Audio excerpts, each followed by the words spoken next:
Hello students, good morning all of you. और बच्चों, आप आपने देखा होगा कि आपके ग्रुप में होम साइंस का फाइनल एग्ज़ामिनेशन का सिलेबस जो है वो मैंने सेंड कर दिया है। और उसमें आप देख लीजिएगा कि जो जो चैप्टर्स दिए हैं उसमें से आपको पूरे जो भी मैंने आपको नोट्स बनवाए हैं उसको अच्छे से आप पढ़ लीजिएगा। उसी में से आपके question answers, filling the blank, true and false उसी में से आएंगे। तो बच्चों, मैं स्टार्टिंग से आपसे कह रही थी कि जो भी मैं आपको टाइमली जो भी मैं चैप्टर आपको पढ़ाती हूँ उसका मैं पीडीएफ बनाकर नोट्स ज़रूर से मैं आपको भेजती हूँ। और मैंने स्टार्टिंग से ही कहा था कि बच्चों उसको आपको अपनी नोट्स कॉपी में, यानी कि अपनी कॉपी जो आपने फेयर बनाई होम साइंस की उसमें आप ज़रूर से लिख लीजिए, कंप्लीट कर लीजिए। सेकेंड हाफ ईयरली के बाद भी मैंने इस चीज़ को आपको कहा था कि बच्चों काम टाइमली कंप्लीट रखिए, क्योंकि उस समय मैंने कहा था कि कॉपी चेक भी हो सकती है। तब भी बहुत से बच्चों ने शायद अभी भी काम नहीं कंप्लीट किया है बच्चों। और ये एक दो बच्चों के मैसेज आए हैं कि पुराने पीडीएफ पुराने चैप्टर्स के उन लोग ने मांगा है। तो बच्चों, मैं आपको बता दूं कि मैंने बहुत समय से इस चीज़ को बोला है बेटा कि जो भी आपके पुराने पीडीएफ हैं मोबाइल से वो ऑटोमेटिक ही डिलीट हो जाते हैं। तो इसलिए मैंने आपसे कहा था कि आप जो भी भेजा जा रहा है उसको टाइमली आप कंप्लीट करके रखिए। तो अगर एक आध चैप्टर आपका छूट गया है या नहीं हो पाया है तो प्लीज़ आप अपने फ्रेंड से हेल्प लीजिए और उनसे मांग के नोट्स जो है उसको कंप्लीट कर लीजिए। जो भी आपके चैप्टर्स आपने देखे, एक बार फिर से मैं ओरली बोल दे रही हूँ, वैसे मैंने रिटन आपको भेज दिया है, एक बार ओरली मैं आपको बता दे रही हूँ। जो होम साइंस का आपका हाफ ईयरली के बाद का जो सेकेंड हाफ ईयरली के बाद का जो आपका सिलेबस है आपका है मेथड ऑफ कुकिंग फूड, यानी कि भोजन पकाने की विधियाँ, हेल्थ यानी स्वास्थ्य, care and maintenance of fabric, वस्त्र की देखरेख तथा अनुरक्षण, हाउसिंग आवासन, सेफ्टी इन होम घर की सुरक्षा। ये सारे चैप्टर्स जो हैं वो आपको बहुत अच्छे से मैंने समझाया है, बहुत डीपली मैंने समझाया है। और आप इसको अच्छे से मैंने इसका पीडीएफ भी आपको बना के भेजा है। तो बच्चों, इस समय आपके पास पूरा टाइम है, उसको अच्छे से याद कीजिए, पढ़िए। जो भी आपने कॉपी में बनाया है, जो भी मैंने पीडीएफ बना के भेजा था उसको नोट आपने कर लिया है, उसको अच्छे से याद कर लीजिए। आपका इन जो भी आपका पोर्शन बताया गया है उसी में से आपका आना है और आपको उसमें से कहीं से भी, मतलब क्वेश्चन आंसर के उस पर या filling the blank, true and false, तो आपको इसी तरह से वन वर्ड आंसर या ऑप्शनल वाला, तो इस तरह के क्वेश्चंस जो हैं वो आपके आएंगे। आपने इससे पहले भी first half second half yearly दिया था तो आपने देखा था कि किस तरह के जो क्वेश्चंस का जो वो है, क्वेश्चन का जो पैटर्न है वो आपने देखा हुआ है, इसलिए आपको कोई प्रॉब्लम तो नहीं होगी। मगर आप अपने चैप्टर्स को अच्छे से पढ़ लीजिएगा, याद कर लीजिएगा। ठीक है बच्चों, तो ये तो हमारे होम साइंस की बात कंप्लीट हो गई। एक और नोटिस है, इम्पॉर्टेंट इन्फॉर्मेशन है जो कि मैं आपको दे दूँ बच्चों। 7th क्लास में अभी तक जो आपको बताया गया था मॉरल साइंस के लिए कि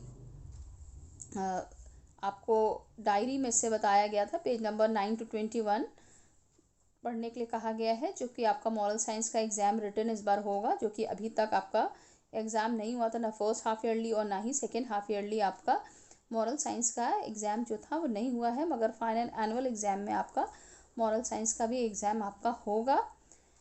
और उसमें जैसे कि पहले ये बताया गया था कि जो आपका डायरी में से आपको पढ़ना है और उसी में से आपका एग्ज़ाम में आएगा। ठीक है, मगर बच्चों थोड़ी सी चेंजेस हुआ है उसमें कि आपका 25 मार्क्स का डायरी में से आएगा, जो पेजेस आपको बताए गए हैं उसी में से 25 मार्क्स का आपका आएगा। और 25 मार्क्स का आपका बुक में से आएगा। ये जो बच्चे स्कूल आ रहे हैं उनको ये चीज़ मालूम हो गई होगी, क्योंकि क्लास में बताया गया है उनको। सब मॉरल साइंस के अलग अलग क्लासेस, जो चारों सेक्शन है, अलग अलग टीचर्स पढ़ा रही हैं। तो आपने, आपकी टीचर्स ने, जो आपकी मॉरल साइंस की टीचर्स हैं, सब्जेक्ट टीचर्स जो हैं, उन्होंने आपको बताया भी होगा, इसके बारे में डिटेल में बताया होगा। और जो बच्चे नहीं आ रहे हैं, जो ऑनलाइन ही देख रहे हैं, जो स्कूल नहीं आ रहे हैं, इसलिए मैं उनको ऑनलाइन भी बता दे रही हूँ, ताकि उनको पता चल जाए कि एग्ज़ाम जो है वो बुक से भी होगा, फर्स्ट और सेकंड चैप्टर से। ठीक है, फर्स्ट और सेकंड चैप्टर अगर आप स्कूल नहीं आ रहे हो तो फर्स्ट चैप्टर और सेकंड चैप्टर अच्छे से पढ़ लीजिएगा। फर्स्ट चैप्टर का वीडियो, जो क्वेश्चन आंसर का PDF है, फर्स्ट चैप्टर का आपने देखा होगा बच्चों कि शमा मिस ने आपको क्वेश्चन आंसर फर्स्ट चैप्टर का PDF सेंड किया था, और उसको आप एक अपनी पतली कॉपी बना लीजिए, क्योंकि उसको आपको लिख लेना ज़्यादा अच्छा रहेगा, उससे आपको याद भी हो जाएगा और आप उसको देख भी लेंगे। तो आप एकदम पतली जो टेस्ट कॉपी आती है, आपने देखा होगा, उसको आप बना सकते हैं, क्योंकि बहुत ज़्यादा नहीं है, 2 चैप्टर का है। तो एक चैप्टर आपको सेंड कर दिया गया है और दूसरा भी आपको जल्दी सेंड कर दिया जाएगा। तो आप वो दोनों चैप्टर्स के क्वेश्चन आंसर्स जो हैं उनको अपनी कॉपी पे लिख लीजिएगा, उसको अच्छे से याद कर लीजिएगा। और उसके साथ ही साथ बच्चों, केवल उसी क्वेश्चन आंसर पर डिपेंड मत हो रहिएगा कि वही आ रहा है। आप जो स्कूल आ रहे हैं बच्चे, उनको उस चीज़ को एक्सप्लेन अच्छे से कर दिया जा रहा है, जो चैप्टर्स हैं। तो आना आपके लिए ज़्यादा अच्छा है, पर अगर किसी रीज़न से नहीं आ पा रहे हैं तो आप लोग उस चैप्टर को अच्छे से पढ़ लीजिएगा, क्योंकि उसी चैप्टर से आपके क्वेश्चंस हैं, या फिलिंग द ब्लैंक्स है, ट्रू एंड फॉल्स भी आ सकते हैं। और मतलब 20 चैप्टर से भी आ सकता है। तो इसलिए ये इस चीज़ पे एकदम मत पेंट रहिएगा कि जो क्वेश्चंस मिस लोग सेंड करी हैं उसी में से आएगा। 2 चैप्टर है बच्चों, आप पढ़ सकते हैं, क्योंकि अगर अभी आपका स्कूल चलता होता तो वो पूरी बुक जो है, पूरे जितने चैप्टर्स हैं वो आपको पढ़ने पड़ते। बट अभी मॉरल साइंस की आपकी क्लास ऑनलाइन नहीं हुई है, इसके वजह से सिर्फ 2 चैप्टर आपको दिया जा रहा है, और बाकी आपका डायरी में से आपको पढ़ना है।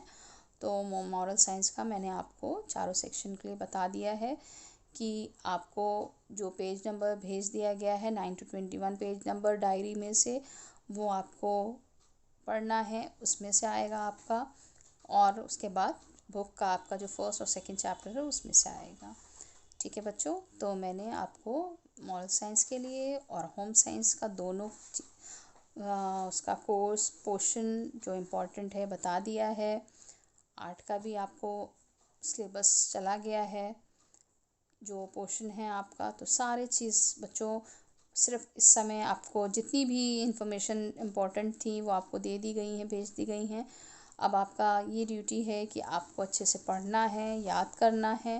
और आप देख रहे हो कि आपका एग्ज़ाम जो है वो ऑफलाइन होगा, इसका मतलब कि स्कूल में ही होगा। तो आपको और अच्छे से मेहनत करके आना है और एग्ज़ाम के लिए अपने तैयार रहना है। ठीक है बच्चों, तो आज के लिए इतना ही। So thank you so much, God bless you.